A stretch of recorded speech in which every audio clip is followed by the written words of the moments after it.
The first ringing sound came when drone 240 km/h in vertical dive touched the turret hull junction of the T-72, and the brass casings of the 125mm shells inside the tank bloomed like red flowers.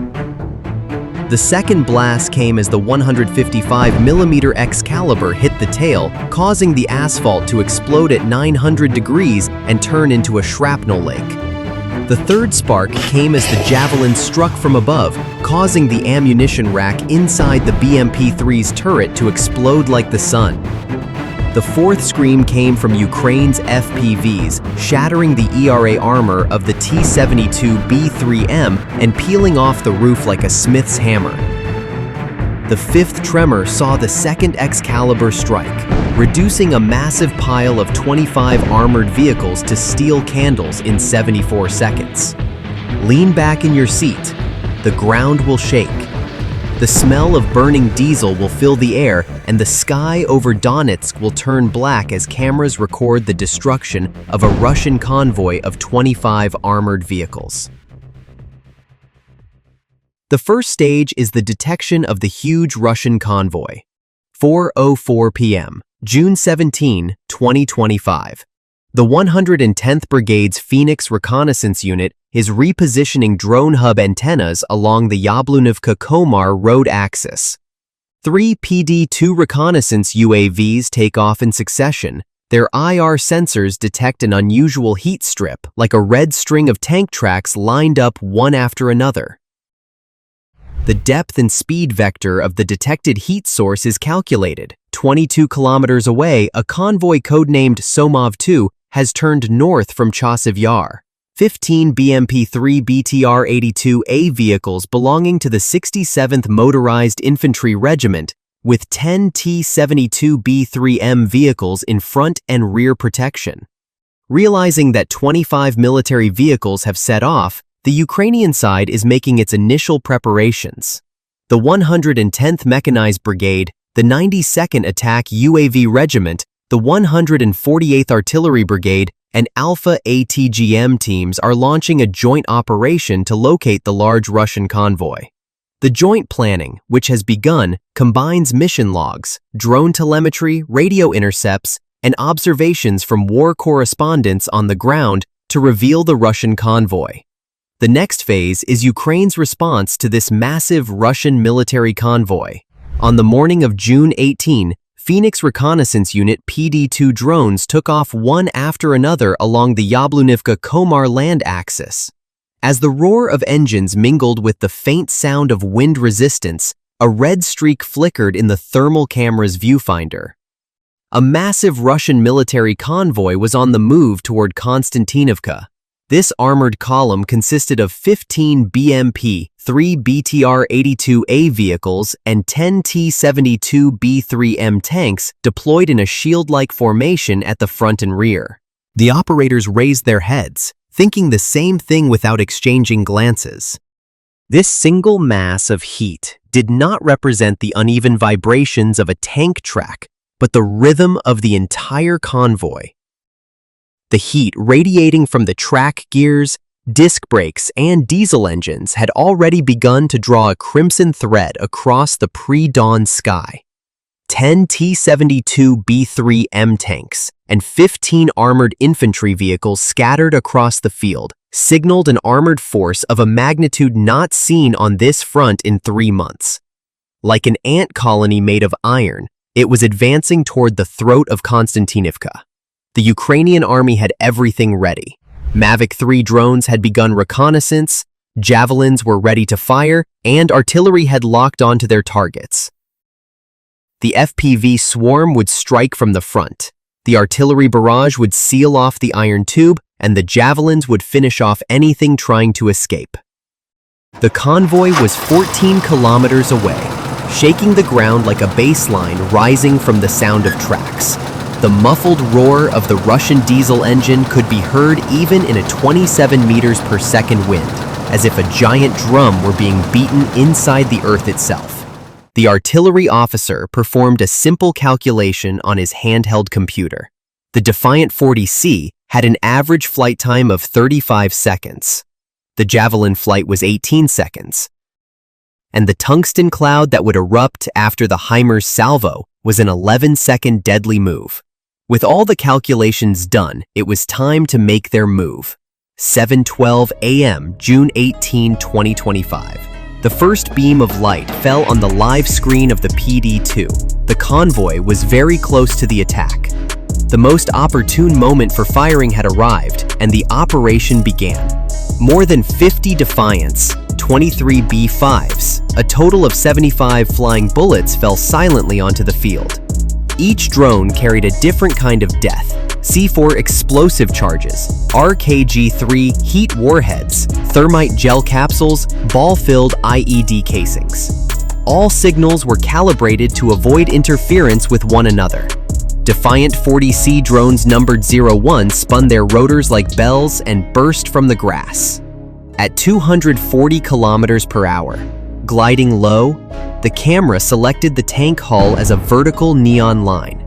Seconds froze into a time cube from the Russian military convoy's perspective. First shot.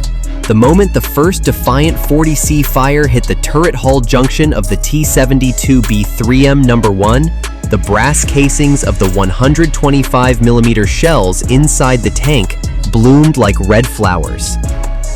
The magnesium white flash blinded the night vision screen like a flash that burst a light bulb. The front of the convoy was instantly engulfed in flames, and when the drivers hit the brakes, the mud stuck to the tires like nails. The convoy panicked and slammed on the brakes. The BTR-82A at the rear got stuck in the mud. Hydraulic oil spilled out and the track gears spun uselessly. The rear BTR-82A stopped with the screech of brakes, but its tracks sank into the mud on the side of the road, and hydraulic oil spilled onto the ground, as if an animal had been slaughtered. When the second Defiant hit the commander's hatch of BMP-3 No. 1, the vibration from 1 kilogram of C4 shattered the cabin like a millstone. The mixture of fire and smoke rising from inside the armored vehicle even colored the wind's direction. The convoy was now trapped between two burned-out wrecks, a tube of iron. As the T-72 No. 3 shifted into reverse, the Alpha 2/3 laser integrated sight locked on. The Javelin's engine emitted an orange-blue smoke trail, and at the 18th second, a nickel-copper alloy star opened on the tank's upper armor. The tank's hull rose 3 meters, and the turret plunged 20 meters into the mud of the field. As all this happened, the static on the VHF channel indicated that the Russian military convoy had lost control. The third FPV embedded itself into the right track couple of the leading BMP-3 with an RKG-3 heat warhead, the track teeth scattering like they had been cut by a jeweler's saw. The vehicle tilted sideways, the helmet lights of the 9 infantrymen inside flickering like amphorae floating at the bottom of the sea. 6 barrels, cold steel lines connected to the Link 16 network, updated the coordinate traffic from the PD-2s every 3 seconds, marking the virtual frame with the patience of a miner. This virtual frame indicated the point where reality would be painted in red, orange, black, and rust when the convoy entered the road. The HIMARS battery also locked its M30A1 ammunition in the rocket tubes, and the tungsten ants waited for the first command to be fired into the sky. Then, when the HIMARS fired 6 M30A1s at the Russian military convoy, it was like a storm of nails raining down from the sky. The tungsten balls shattered anything they encountered at hypersonic speeds, armor, rubber, hydraulic systems, while the BMP's side panels clanged like raindrops. The M777 howitzers entered the barrage in the 9th minute. Excalibur munitions pierced the heart of the tank line, shrapnel, armor, diesel smoke, and the smell of sulfur turned the Donetsk morning into a hellish oratorio. By the 11th minute, the convoy's mobility was reduced to 0. The track gears still wanted to turn, but the asphalt was now a strip of orange-black lava. Cook-off explosions spewing from the tank engines would feed the scrap fire continuously for half an hour. As soon as the artillery barrage fell silent, a swarm of B-5 quadcopters took to the air. 4 drones with thermite gel heads landed on the tank turrets, melting the 2,500-degree steel like watermelon seeds. The IMR-2M mine clearer, retreating, hit the pre-laid PTM-3. The track snapped, the dozer blade bent 90 degrees, and the operator inside was left hanging by his belt from the shock. 120mm mollet mortars with white phosphorus warheads thickened the smoke screen, and when phosphorus particles seeped through the armor gaps, the inner tires of the tankers caught fire. A Russian fuel truck lost its coordinates in the radio chaos, fired friendly fire at the 30mm gun of a BMP-2, and sent a pillar of flame into the sky from 4 tons of diesel fuel. Operator Icewolf maneuvered the Defiant 22 through the fog like a cloud, ramming it into the engine ventilation grill of T-72 No. 9. The explosion sent the tank's engine block plummeting into a crater, flipped the turret upside down, leaving the gun barrel pointing skyward like a rusted monument. The howitzer battery fired 3 cleansing salvos, reducing the ammunition caches to dust, eliminating the risk of a secondary explosion. Smoke and steel still crackled, and the asphalt continued to crack. When the asphalt was reduced to a meter-wide strip of scorched earth, the logistics route to Konstantinivka was completely blocked within half an hour. Russian tankers were forced to detour via Stepov, incurring an additional 30% in fuel costs, 20% more time, and immeasurable morale damage, all added to the bill. Ukrainian defenses had now declared FPV swarms the invisible escorts of tank brigades. Every armored column must now be scanned by 50 to 100 ghost drones before setting out. The feeling of drones spitting fire in front of them took hold in the minds of Russian soldiers. And intelligence reports indicated that the pace of reserve troop movements had slowed by 15%. The road to Konstantinivka, on the morning of June 18th, transcended its role as a gray asphalt strip and became a bold-faced headline in military tactical literature. Modern armor doctrine had warped like melted lead in the face of flying, seeing, and decision-making microweapons. Every tank tread had turned into a milk tooth under the C4 blast. From now on, every tank and every armored vehicle would set out knowing there was an invisible swarm above them. The Ukrainian front played the quartet of intelligence, drones, artillery, and ATGMs like a symphony with no instrument out of tune.